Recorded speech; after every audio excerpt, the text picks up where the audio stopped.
Greetings, I'm Pat Slininger. I'm a research scientist with the Agricultural Research Service in Peoria, Illinois. And I'm going to talk to you today about our research on optimization of lignocellulose-based production of biocontrol agents as biorefinery co-products. This research was done in collaboration with Dr. Nora Olson with the University of Idaho. So let's get our screen up for sharing.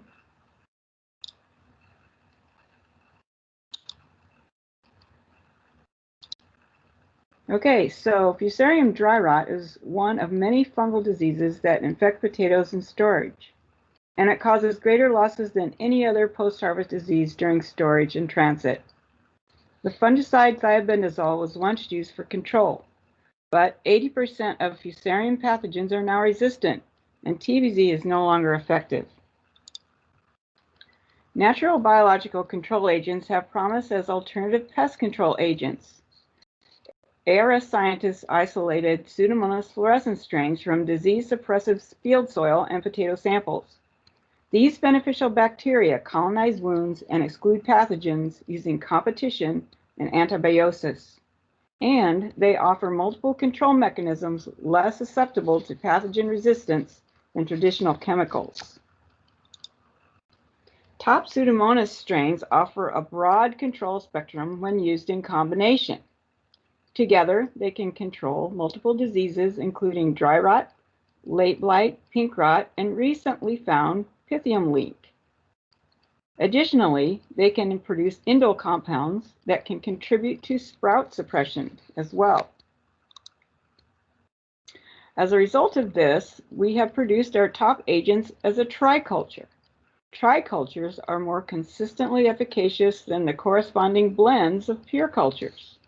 A single triculture is less expensive to produce than 3 pure cultures.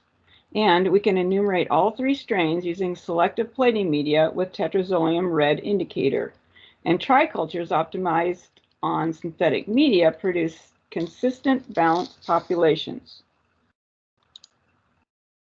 The objective of current research was to optimize biocontrol agent growth on switchgrass hydrolysate as might be utilized in a biorefinery to make a variety of bioproducts. Pseudomonads are good candidates for cell production on hydrolysate because they utilize diverse sugars, acetic acid, and even furan aldehydes generated from lignocellulose.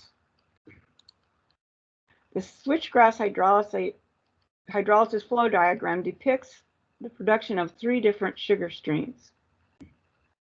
So switchgrass biomass can be pretreated with dilute acid to form PSGHL, which is short for pretreatment switchgrass hydrolysate liquor.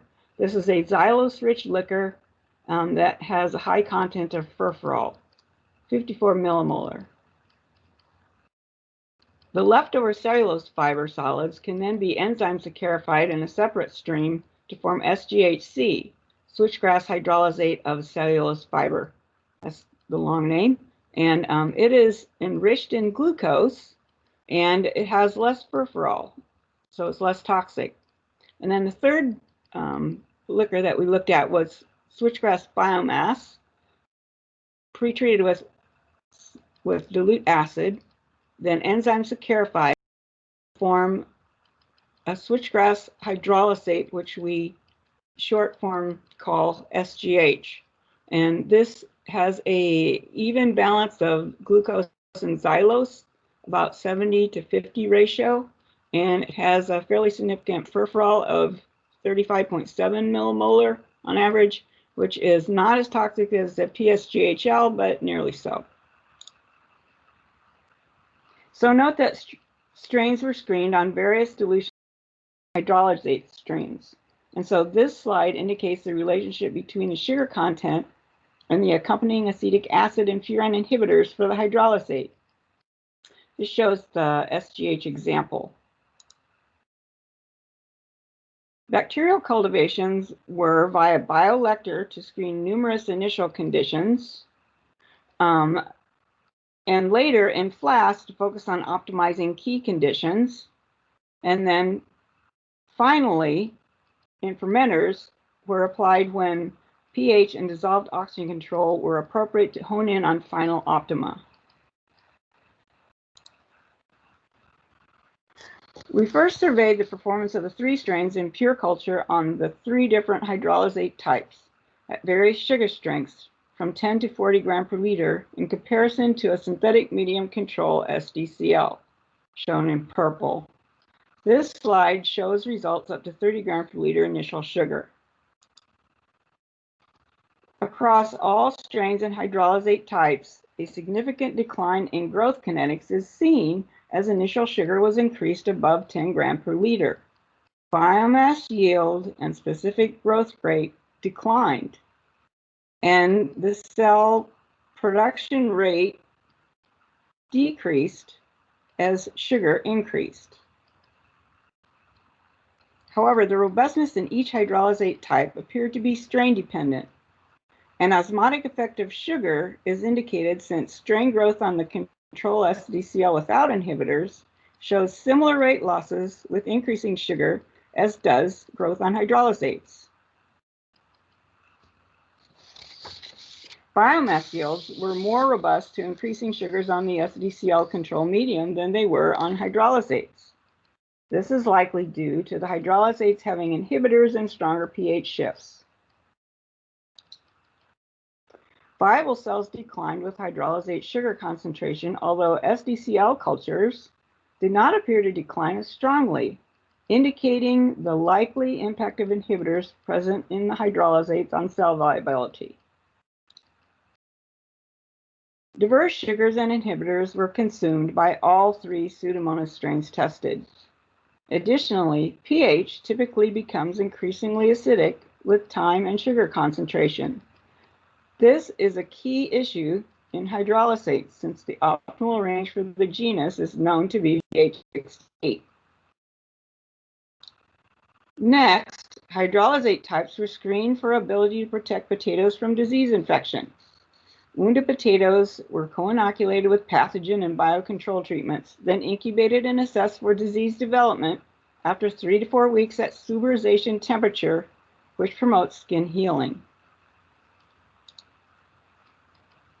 All strains and media types supported significant disease reduction. Relative disease is shown and is relative to the fusarium-only control, which is shown by the gray line. Disease suppression was usually better at 10 gram per liter initial sugar compared to 20 gram per liter. The level of disease reduction was somewhat variable, perhaps due to pH shifting and potentially hydrolysate inhibitors combined with the strain differences. So that's why we see some variation. It is especially encouraging, though, that all 3 strains grew well and were bioefficacious when grown on the xylose-rich PSGHL, a feature that encourages further study, especially looking at various hemicellulose hydrolysate strains, including sulfite liquor from woody biomass, a very good source of xylose, and these strains do like xylose. However, for the next phase of optimization, we chose to focus on SGH. It offered representative strong challenges of both sugar diversity and inhibitors. Because of the important impact of pH on culture kinetics and cell viability, the buffer strength in flask cultures was first varied to find the required buffer level, which in this diagram is shown to be 2 to 4 gram per liter potassium phosphate.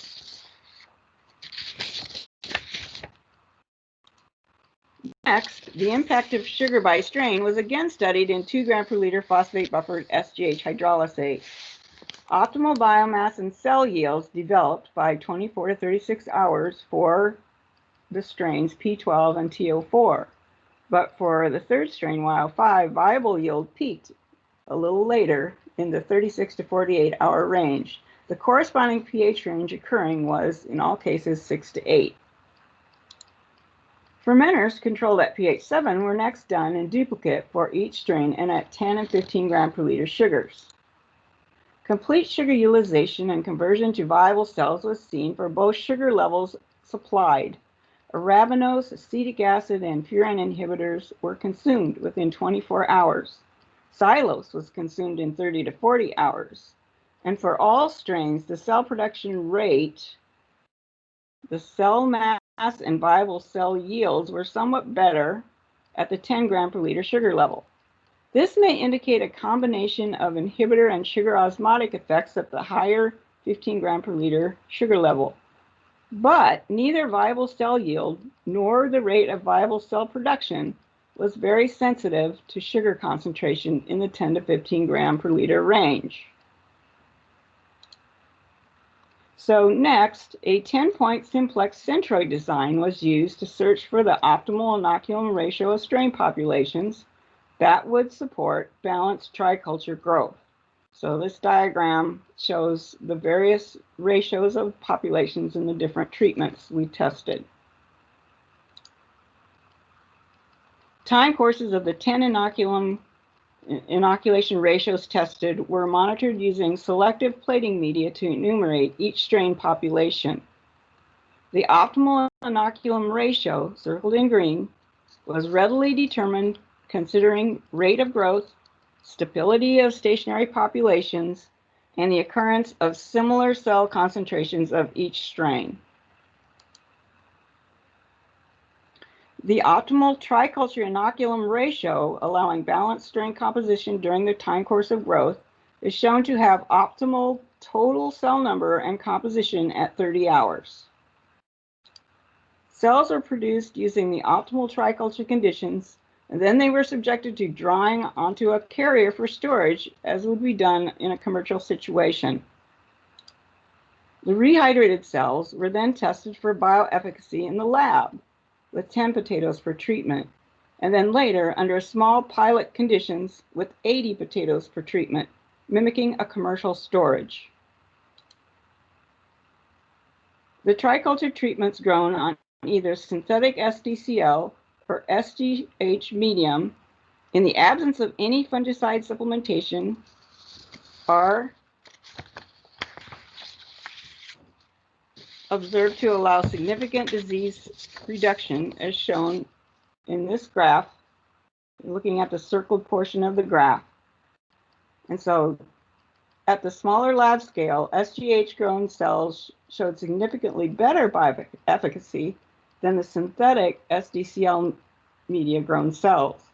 So this is very encouraging in that we can produce cells that are more efficacious on a low-cost hydrolysate medium compared to the higher-cost synthetic medium. And so that is a neat result. And essentially a similar result was found at the larger scale for the 80 potato treatment situation. However, in that case, the synthetic media and the SDCL grown biocontrol agents had similar efficacies, but both were showed significant disease control. So in conclusion, Pseudomonas species biocontrol agents suppressive to Fusarium dry rot could be produced at high cell densities on saccharified dilute acid hydrolysates of switchgrass. All three strains utilized furfural, HMF, and acetic acid in less than 24 hours. Culture pH at 7 was an important control point for maximal viable cell yields.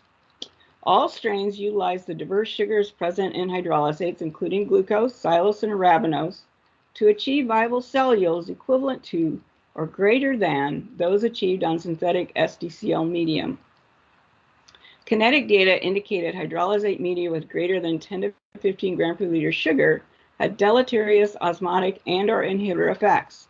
Pending strain, peak cells occurred at 24 to 36 hours and 10 to 15 gram per liter sugar levels and near pH 7.